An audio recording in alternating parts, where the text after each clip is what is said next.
Greetings and welcome to the Dr. J Vlog Series. It is Friday, July 18th, 2025, and on Fridays we talk about human behavior and justifications. So we've been talking about energy all week, and on Wednesday's vlog in particular, sorry, I'm a little bit itchy today, I talked about the importance of investing our energy in our most important relationships, and that's a perpetual theme that I often address in different ways. But especially, of course, with your significant other, with your children, other important relationships in your life. And you should be investing that energy at least in a proportion to what you think would be necessary to help keep that relationship healthy and alive and doing well, just like watering your plants. But better still, it would be best to invest even more energy beyond the basic requirements to keep your relationship healthy, especially if you really want to see that relationship blossom and grow. Okay? So, what can you say or what can you do by way of your own behavioral investments, not just to help keep your primary relationships healthy and to survive, but to truly thrive, if you will? All the stuff that I talked about on Wednesday would be a good place to start. Okay? I'll leave a link below in the descriptions for you to navigate to that if you haven't seen it already. It's definitely, I think, one of my best vlogs yet, so check it out.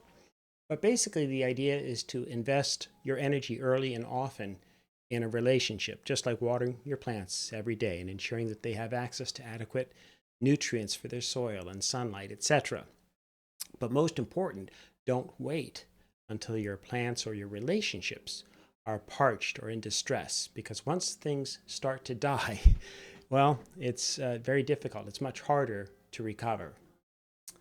So literally make an extra effort with your most important relationships to actively commit your energy and resources on a regular basis. And as I say, long before problems or distress enters into the relationship. Now, of course, that may yet occur naturally because life throws us curves, things crop up along the way. But once more, if you've been regularly nourishing your relationship and investing the energy to build up the strength and the health of that relationship and yourselves within that relationship, then you'll be much better prepared to cope with life's inevitable difficulties and challenges, shall we say.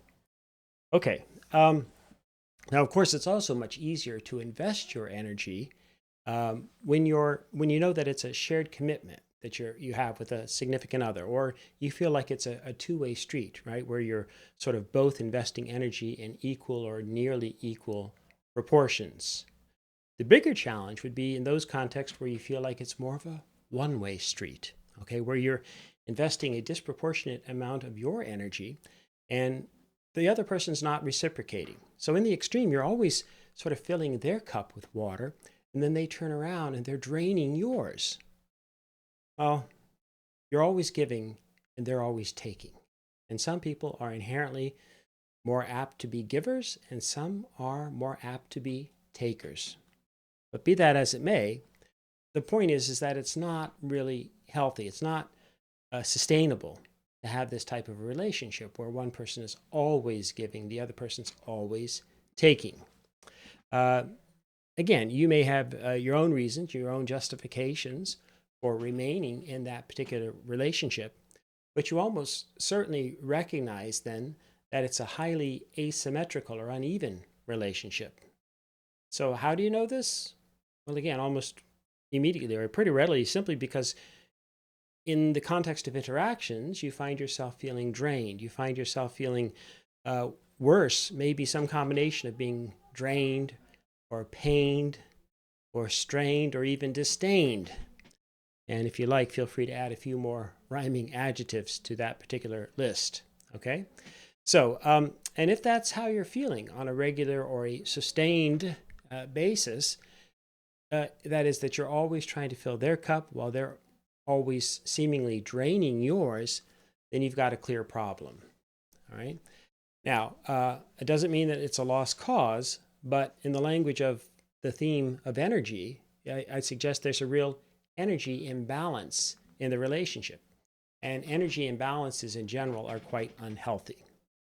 Now, the biggest and often most intractable problems that we face in our most important relationships tend to be those that are associated with abuse or the a-hole syndrome or addictions and or adultery.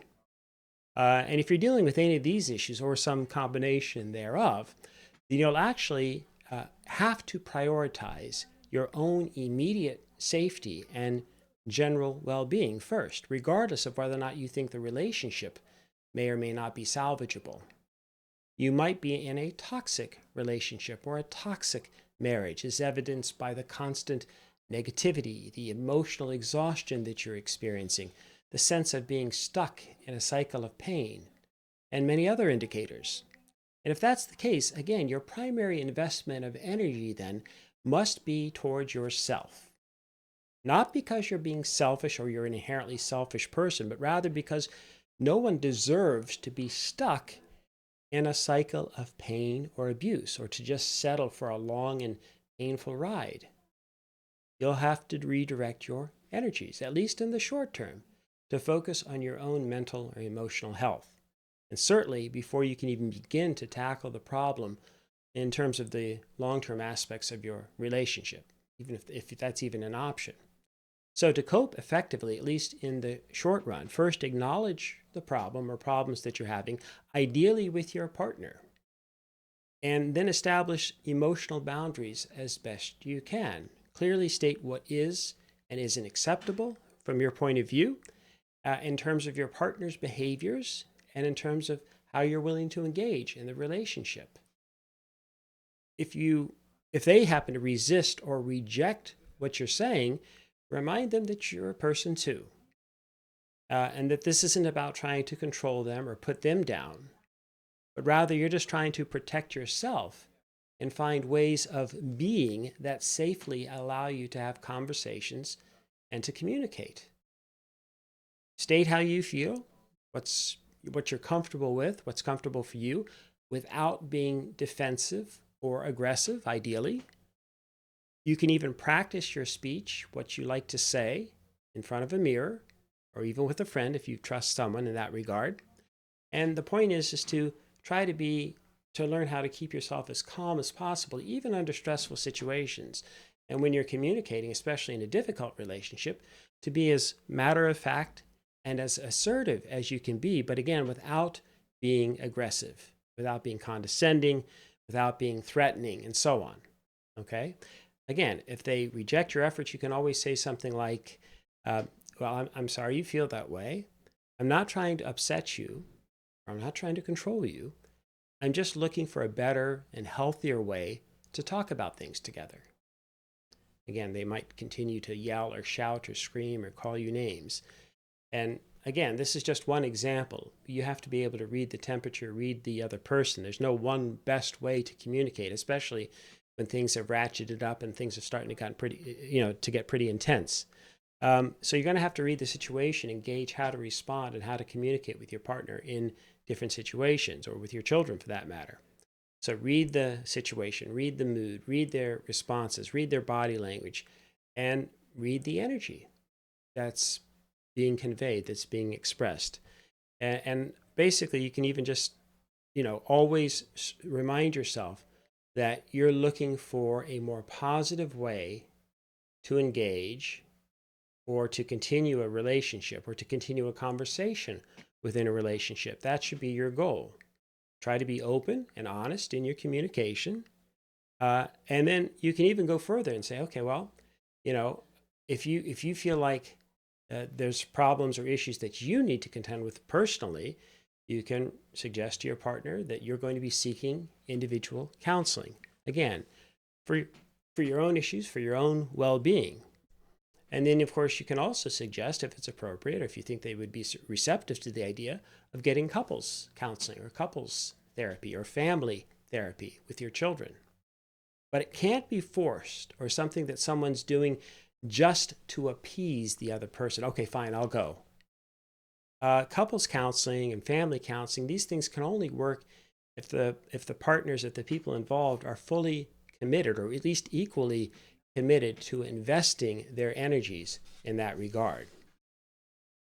In addition, because so many of us do have to confront people that are challenging in our lives, or some people have, again, truly toxic relationships in which they're currently immersed. Okay, let's keep it real.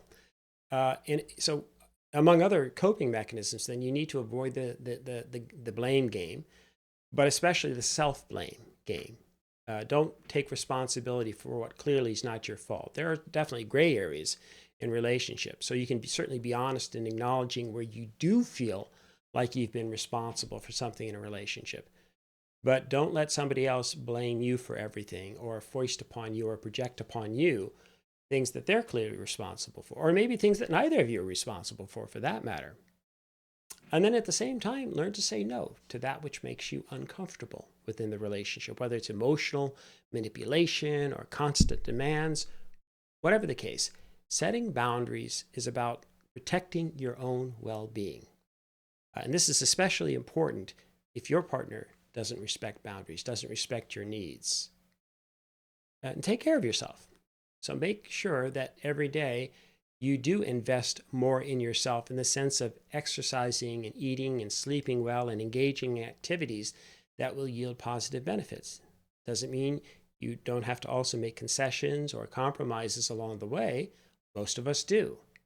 But I'm suggesting that when you're in a very difficult relationship, even one that you want to survive, you have to start by prioritizing your own well-being and do that which makes you sort of achieve your best version of yourself to be able to take the next steps. Okay. And then, most important, be sensitive, as I mentioned a moment ago, to the temperature in the room and within the relationship. And if things get heated, you should either self-consciously work to de-escalate the situation and bring down the temperature, or simply at times disengage if that's an option. Give yourselves space then to cool down. Now, if you're a natural fighter, this can be a tricky proposition. Some people, it's almost like it's bred in their DNA. As soon as you challenge me, I'm going to fight back. But maybe that's part of the problem too, right? So, but the point is you have to be willing not to fight back in every instance. I don't mean, again, allow yourself to be abused. No, what I mean is allow yourself not to respond, not to take the bait, as they say, or to just walk away or create a safe distance. Again, always with the idea that you're doing this for your own well-being, but also for the well-being of both of you. You can even say something like, nothing good ever comes out of these heated shouting matches. So you'd much rather talk about things later when things have cooled off. Again, how you express that and how you can communicate that with your partner, that's going to vary to some degree depending upon your history of your relationship and how you've been able to communicate effectively with them in the past. And then always try to focus on constructive or positive outcomes and solutions, at least once you've identified or agreed upon the problem or problems. Sometimes that's the first issue right there. You maybe disagree, you have a different sense of what the core problems are. So regardless, though, the point is try to use positive reinforcement, positive engagement and reinforcement. Hey, we're having this problem. Okay, so what are our options? What can we think of? What can we do to help us solve the problem? Or even if you agree, or maybe you don't entirely agree, but they've identified the problem, and you find yourself, well, I can see how you feel that way. So let's talk about that. What are the options then? What do you see happening? That sort of thing. But be realistic, because obviously there's going to be situations where change is simply not possible. And don't pretend otherwise. And don't pretend to hang your hat on hope. The hope that hopefully, tomorrow my partner will look at this this way, and they'll have a change of heart, or they'll make a sincere effort tomorrow. And then don't be driven by fear either, by continually searching for that, what is it? Fight or flight or freeze syndrome. Try to identify what's going on. It's okay to be scared. We're all scared at times. Speaking in public can make people freeze up, etc. Right? So, but the point is that what you want to be able to do is not let that paralyze your response, nor drive your primary response. So, in other words, continually search for positive options to help you move forward. And don't be afraid if one such option might be temporary, if not permanent, separation. It's okay to be, again, nervous or scared to some extent, or even have to bring this up. But remember that you owe it to yourself to pursue your own health and well-being first, before you can even begin to consider working with someone else, especially if they're quite toxic or unable to recognize that they're part of the problem. So in sum, your most important behavioral investment always has to be in yourself, not just as a biological organism or to procreate and make sure your DNA survives, but as a person too. You have to invest first in yourself, because if you cannot breathe, metaphorically or literally, or if you're fundamentally unhealthy yourself, then you yourself should be your investment priority, your energy investment priority.